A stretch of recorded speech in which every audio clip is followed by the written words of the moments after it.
Hello, good morning mga kabisayang Ilocana. Once again, ito madilim pa. This is your Manong Gil. Manong because it's Ilocano version. Ilocano ko tinatawag niya lang Manong. Anyway, ngayon ay August 3. Kahapon nag-iwan tayo ng parang bait doon sa river. So, babalikan natin ngayong umaga. Tingnan natin. Hindi ako nakapag-vlog during while we're doing it, while we're setting it up. Kasi super hirap. Kailangan na ng isang kasama para madokumento yung ginawa namin. But ngayon, siguro mas mabilis. Kasi unahin namin yung mababaw. Plus, umuulan pa kahapon ng malakas. Kumikidlat. Kaya nakakatakot. So, ngayon, alas 5 ng umaga, August 3. So, babalikan natin yun. Siguro from our place, around 15-20 minutes drive. Unahin natin yung doon sa may highway. So, hopefully, meron tayong huli. But anyway, ito naman is just for fun at saka hindi ko naman expect na makahuli tayo na swerte-swerte lang din. So tingnan natin kung anong naghihintay sa atin doon. Hello mga kabisayang Ilocana, ayun, heto kami ngayon. Tinitingnan namin, parang super lalim na ng tubig.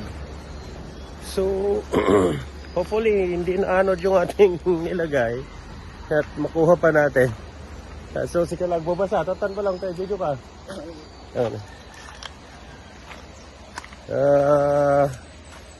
Lalim niya, sobrang lalim niya. So ayan, yung tubig super lalim na. So hopefully mahanap natin yung inilagay natin kahapon. Otherwise wala na. Yan. Ipitahan na ito.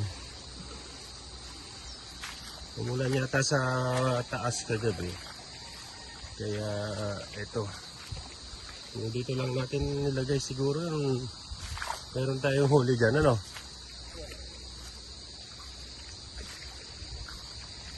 Ayan, lalim ng tubig.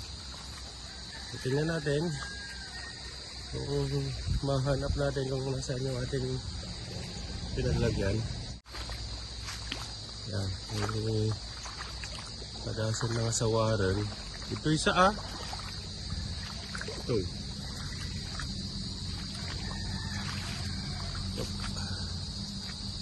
Natiti. Ayan na. Kung nasaan siya.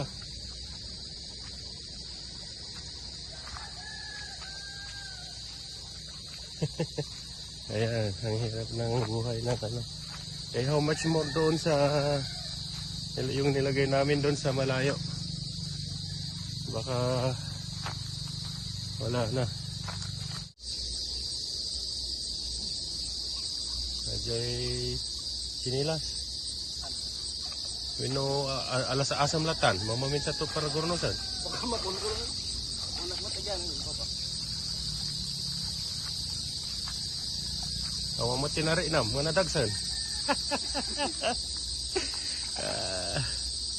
Hindi na tayo makakatulong kasi walang magbibideo. Akala ko hindi lalalim ng ganito. Kahapon yan hanggang hanggang tuhod lang yata yan kahapon. So ito yung Burubur River. Ito actually yung boundary ng Luna at saka Bangan. So basically dito kumukuha ng patubig yung mga magsasaka para sa kanilang palayan. Ayan. Ito abot doon sa dagat. Dagat na ang labasan nito. Around mga 6 kilometers, 7 kilometers or less siguro. Ayan. So ayun si Francis. Ayun, laki Rup, rup.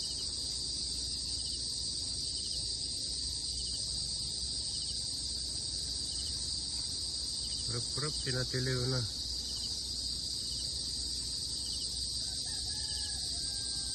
Ayan. Wala yata tayong swerte. Yeah, anyway, talagang ganyan.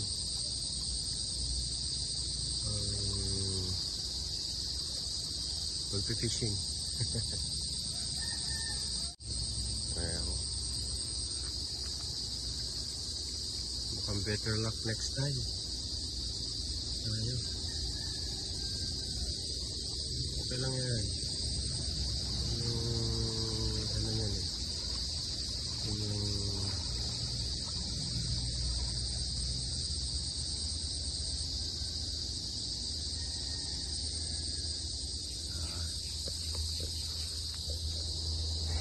hindi na tayo bumaba. Bawa naman si Francis.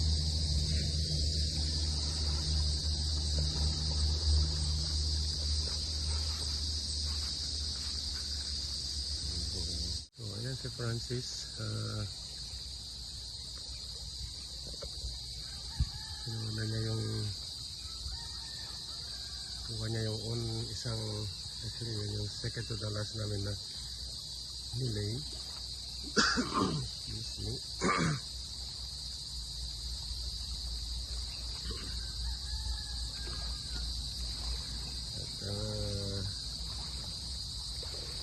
At nada. Wala. Walang huli. Okay lang yan. Meron pa tayong tatlo. Pero yung worries ko yung sa baba. Kasi binalim siya ng around 1 foot. 1 foot ano ang lalim niya? Mga 1 foot. Mga 16 siguro. 16 ka. Ayan tiko. So dito nga eh. Kata. Ano naman, may tama ka diyan to ka. Ay pansin.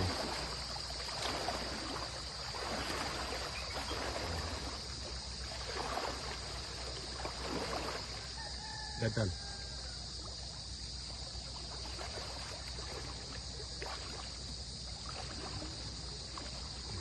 Dito siguro yan tiko na baba. Yan, pag may baba.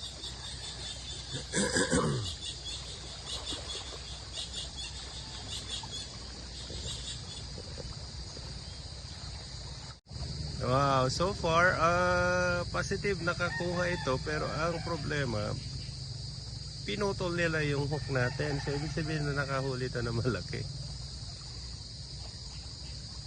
Sayang. So kailangan nating bumili ng ibang hook. Kailangan yung hook ng hook nila rito, stainless. Ito kasing hook natin, dala pa natin sa mula sa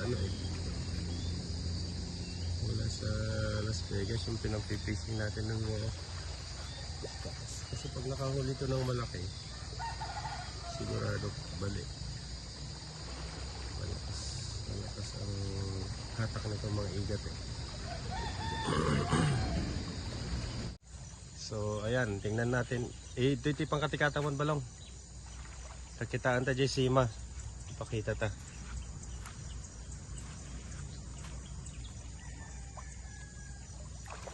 Francis na eh.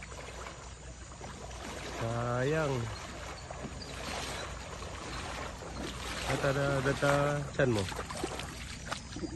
Darat. So papakita ni Francis yung nangyari. Ayun. Binali yung ating talagang malaki. Inunat niya muna eh. Inunat na. Inunat oh. So payat yung ating at saka talagang kailangan yung stainless. So yan ang next project para may panghuli sila Francis pag bilitan ng stainless. Para next time, kung may next time na makakapunta tayo. Ayos, at least meron tayong experience. So ayan mga kabisaya Ilocana, Unfortunately, nakawala yung ating nahuli dahil siguro sobrang laki. Hindi kinaya ng ating hook. Bali. So, I think ang kailangan mong gawing hook dito ay yung talagang matigas, stainless. Kasi sayang naman kung papagod ka tapos makakawala lang kagaya nun. Parang wala kang reward the following day. Usually kasi itong igat dito sa amin malasa yung native na igat. Kaya itong ating fishing expedition na to okay naman. At least meron tayong na huli na hindi nahuli.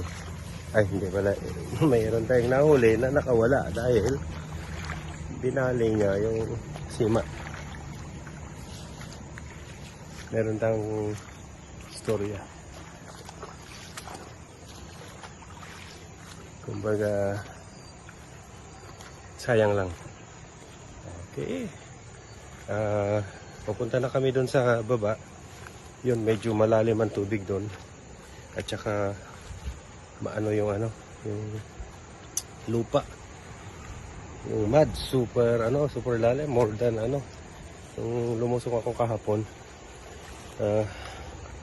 Hanggang legs.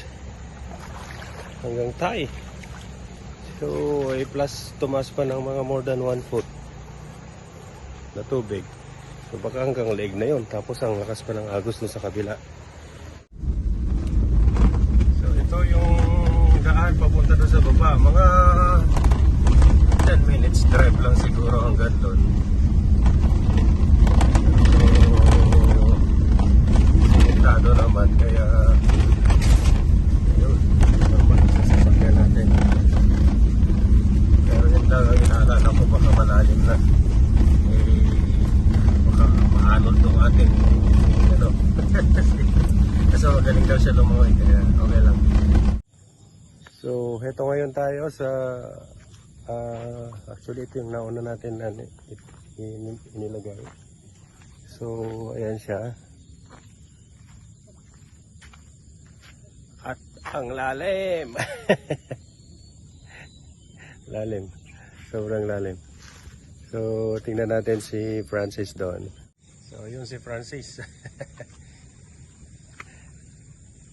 Kaya balong? Nagulag. Ay.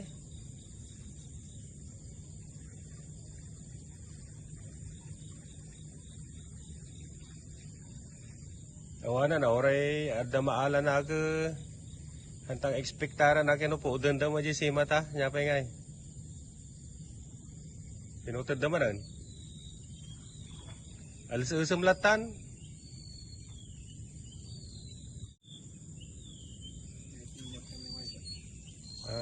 Alimta. Nya kanti kaya ti igat man. Akay dalag daw. Di na biyag. Oh, daramay-ramay na.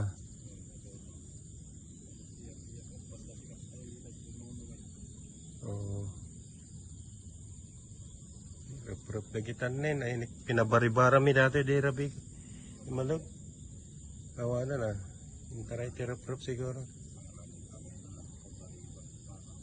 So ayun, wala tayong huli. Pero may isa pa, gusto raw niya i-challenge but most likely wala ring huli to kasi parallel at saka baka hinugot or dinaanan ng yung mga kahoy na naanod, kaya baka nawala na siya. But anyway, hindi naman tayo masisira kasi dadaan na lang tayo sa palengke. Bibili tayo doon ng isda para may maiuwi pang ulam. Si Francis, market na.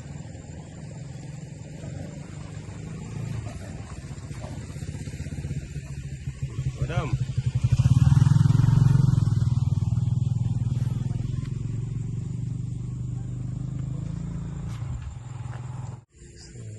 wala tayong iuwi ngayon na igat at hindi tayo makakatikim ng igat. Kaya better luck next time. So gubat na gubat dito.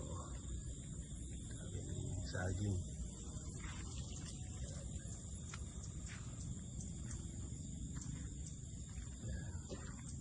So sabi nila dito rin nakatira yung igat kasi may riprap.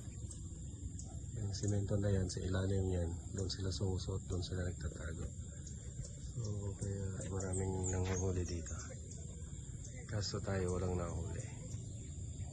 So mga kabisayang Ilocana, ayan yung fishing expedition natin ngayon. At unfortunately wala tayong nahuli. But actually meron, nakawala lang kasi pinutol niya yung ano. So ating tatapusin na itong ating maliit na video. At magtutuloy na tayo sa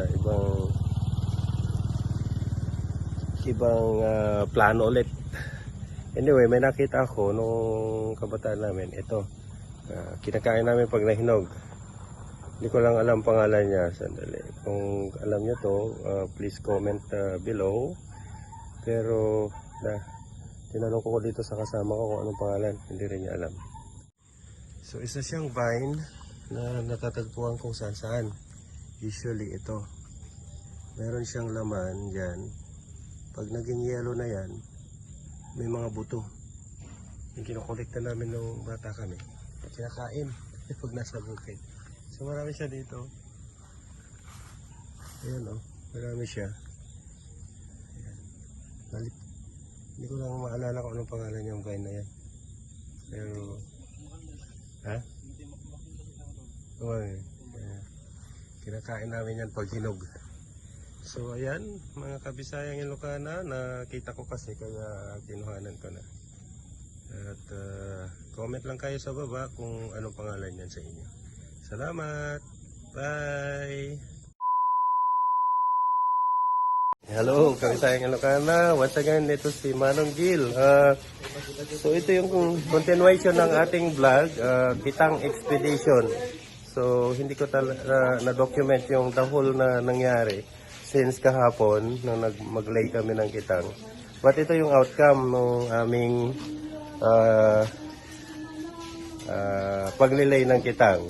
So mayroon kaming nahuli this time at ayan. So yan yung native na igat. Yan yung basically nahuhuli dito sa amin. Iba yung itsura nila. So bali labang-labang, we call it labang-labang or anong Tagalog ti labang-labang? Batik-batik. Ayan, batik-batik ng itim. So ito yung masarap na klase ng igat. Yan. So nag-enjoy naman. So far nag-enjoy kami kasi halos lahat ng nilagay namin nakahuli. Kaunti lang yung hindi. At saka yung first na sinek namin, 4 kaagad. 4 ba o 3? Yung sumabit? 4. So medyo maliliit yung iba pero masarap yan. Mahirap kasi lumaki yan. At mayroon na kaming iihawin at saka paksiw.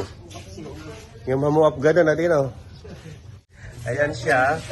Bali yung size mas malaki sa tangan ng saka. Kaya parang yung hinlalaki ng paa. At ito medyo malaki, parang bata. Parang yung arm ng bata. So yan yung master namin. Yan yung Lodi sa paghuli. Oh, yan. Anong masasabi nyo? Ito. Apay pumanaw ka, handa mo kahit may extra. Ayan, oh. Busy-busy ngayon dahil nag-prepare kami na pumunta sa dagat para mag-picnic kasi malapit na yung pagbalik namin at saka nandito yung pinsan namin at mga pamangkin na galing na London.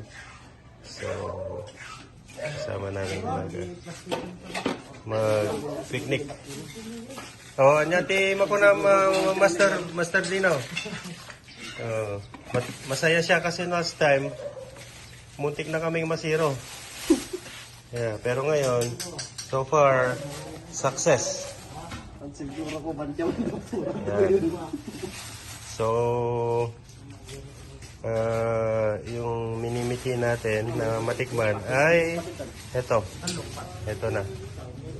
Ayan.